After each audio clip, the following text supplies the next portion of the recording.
Thank you for holding these hearings and for inviting me to speak today. My name is Sandy Reider. It's S-A-N-D-Y-R-E-I-D-E-R. I'm a primary care physician in Lyndonville, Vermont, and I have been practicing clinical medicine in Vermont since I was licensed in 1971. In the interest of full disclosure, I'd like to say I'm not being paid to investigate this issue, nor did I seek it out. Rather, it found me by way of a patient that I saw a couple of years ago that I had known well for quite some time, and who in the late 2011 suddenly developed severe insomnia, headaches, nausea, ringing in the ears, difficulty concentrating, and nausea, seemingly for no reason at all. This puzzled us both for a few months before we finally came to understand that he suffered from what was then a relatively new clinical entity known as wind turbine syndrome, related in his particular case to the relatively small NPS 100 kilowatt turbine that began generating power at Topsburg Mountain in the fall of 2011. In the course of the 2012 legislative session, I described this patient in detail in testimony for the Senate Natural Resources and Healthcare Committees, as well as the Governor's Citing Commission. Since his symptoms were so typical and similar to those described by thousands of other individuals living too close to large wind turbines around the globe, I've attached the testimony and encouraged you on the board to review it for its very characteristic description of what it is that this board, I trust, hopes to mitigate by recommending more protective, sound standards for these industrial wind projects. I should add that I have seen 4 additional patients living near the large Sheffield and Lowell projects, as well as 1 individual living near another single NPS 100 kilowatt turbine in Virginia. All presented with similar, though not identical, symptoms. That there have already been so many complaints here in Vermont related to wind turbines suggests that the current noise standards may be inadequate. Either the utilities have been regularly out of compliance with the current existing standards, and Shirley Nelson's detailed daily records imply this has indeed occurred with some regularity, and or that the scientific data and studies upon which the current noise standards are based are incomplete or possibly wrong. Over the past 2 years, I've reviewed much of the relevant scientific literature, and out of my 42 years' experience in clinical medicine, respectfully offer the following observations, comments, and suggestions. Firstly, I do not doubt at all that these large turbines can and do cause serious health problems in a significant number of persons living nearby. Even though the acoustical and vestibular mechanisms behind this harm are not yet completely understood, repetitive sleep disruption is the most often cited adverse effect, and disturbed sleep and its resulting stress over time is known to cause or exacerbate cardiovascular illnesses, chronic anxiety and depression, and worsening of other pre-existing medical problems. This is, as Dr. Grass already mentioned, concerning for the most vulnerable among us, the children, the elderly, those who are naturally sensitive to sound, or prone to motion sickness or migraine headaches in particular, and as mentioned, those who are unwell to start with. The position adopted by developers of large industrial wind projects, and thus far supported by the regulatory and health agencies, has been that there is no evidence of a direct effect on health from wind turbines. Rather, that the claimed adverse effects, health effects, are indirect, due mainly to the individual's negative attitude about wind turbines, the so-called nocebo effect, and therefore it's their fault, it's all in their heads, and so on. Not only is this incorrect, it is disingenuous. There is simply no clinical or public health justification for ignoring harm being done to individuals and communities, whether direct or indirect, on these grounds. Simply put, harm is harm, whatever the mechanism. However, good evidence for direct adverse effects has existed since the mid-1980s, when Neil Kelly headed a group of researchers under the auspices of the U.S. Department of Energy and NASA, and found conclusive evidence that adverse effects very similar to those that describe wind turbine syndrome were due primarily to very low frequency sound and so-called inaudible or infrasound. This role of infrasound was subsequently confirmed by Kelly's team under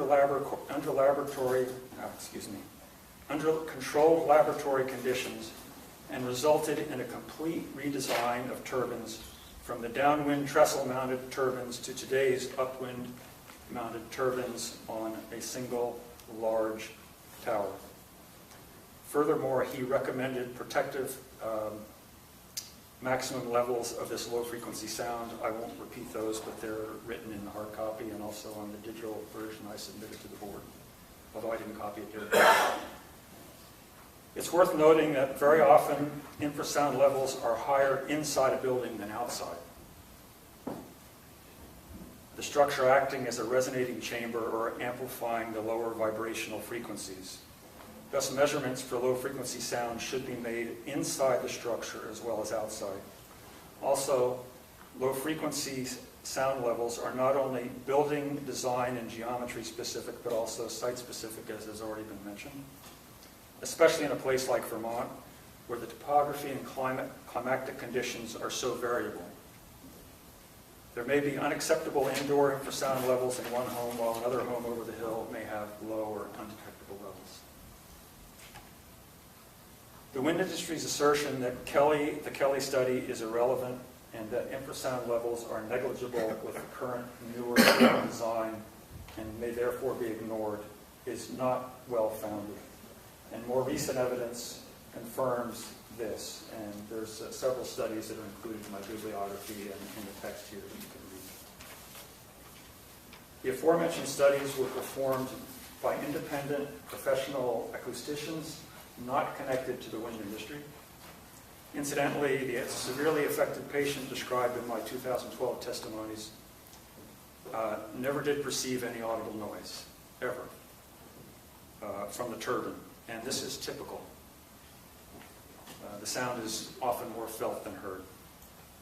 Nor did he harbor any feelings, pro or con, about the installation when his problems began. Indeed, it was only several months later that he realized what was going on. Once he did, of course, then I have no doubt the nocebo effect probably started to play a role in whatever he was feeling. He has since abandoned that home and is once again sleeping soundly and feeling well. The current sound standards, based as they are on dBA-weighted acoustic measurements, gives particular weight to audible frequencies in the soundscape, but little or no weight to low sound frequencies in infrasound, particularly below 10 hertz, which comprises a significant proportion of the sound generated by large turbines. People do not hear dBA. It's a theoretical number. They hear qualitatively different sounds. Birds, insects, running water, wind in the trees, and so on. Basing noise criteria solely on this single number ignores the unique nature of sound produced by large wind turbines with their constantly changing loudness, frequency, harmonics, pitch, and impulsive quality. It is precisely these qualities that make the sound feel so intrusive and annoying, especially in quiet rural environments, especially at night in quiet rural environments, where these projects are usually located. Parenthetically, the word annoying is misleading. It implies a minor, temporary, or occasional nuisance that perhaps might be mostly ignored, rather than what it is, a repetitive stressor that can degrade one's short and long-term health and well-being, and from which there is no escape over the lifetime of the project, short of having to abandon one's home. It is worth repeating here that the current Public Service Board threshold of 45 dBA of audible sound averaged over an hour has never been proven safe or protective, and that most studies agree that audible sound should not exceed 32 to 35 decibels dBA, or 5 dBA above the normal background sound levels. This is especially important, as I said, in very quiet rural areas. This should be a maximum level and not an hourly average. Above 35 dBA, there are likely to be significantly more complaints, particularly difficulty sleeping. Before concluding, I would like to emphasize that the bulk of scientific, and by the way, there's a very good chart of predicted community reaction to wind turbine noise in quiet areas put together by Robert Rand and Stephen Ambrose, and I've included that in the printed version here. Before concluding, I would like to emphasize that the bulk of scientific evidence for adverse health effects due to industrial wind turbines comes in the form of thousands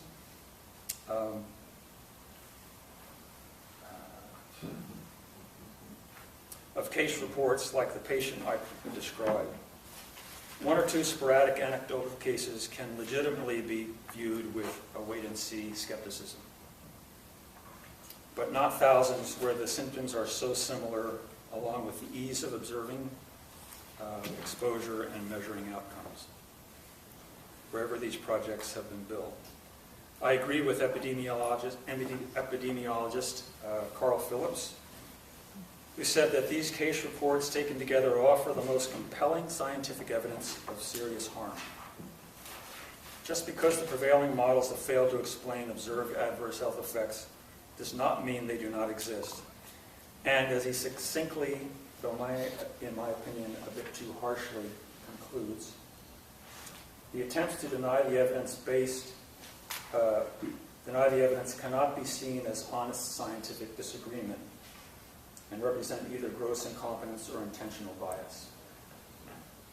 I am aware that the members of the PSB bear a heavy responsibility for Vermont's overall energy future and have many other issues on their plate besides this one. Rather than presenting you with a long list of literature references, most of which would likely go unread, but they're included here just in case, I recommend a careful review of just one study in particular. Bob Thorne, an acoustician in Australia, presented an excellent and well thought out clinical study in the Australian Senate in 2011. It really does cover the waterfront, including WHO quality of life measures, audible and infrasound sound measurements, and health measures in a balanced and scientific way. His comprehensive recommendations and protective recommendations for sound criteria are reasonable, and if adopted would likely be more acceptable to neighboring communities. However, given that wind developers are these days building larger turbines atop taller towers in order to maximize power generation and profit, adoption of these safer limits would necessitate siting installations further from dwellings. A 1 to 2 kilometer setback is not nearly sufficient. Significant low-frequency sound pressure measurements have been recorded in homes 3 to 6 miles away from large projects in Australia. And I have printed out in full Dr. Thorne's recommendations, which you can see. To exclude careful, independent, well-designed studies like this one and others in a review of scientific literature that purports to be thorough is, I repeat, a serious omission. Careful consideration of these independent, well-done studies, if nothing else, should encourage regulatory agencies to adopt a much more precautionary approach to the siting of today's very big industrial wind projects in order to protect the public health. For better or for worse, in today's information age, we are perhaps too fascinated by computers and mountains of data, but truth is truth, wherever you find it, even in small places. Thank you very much.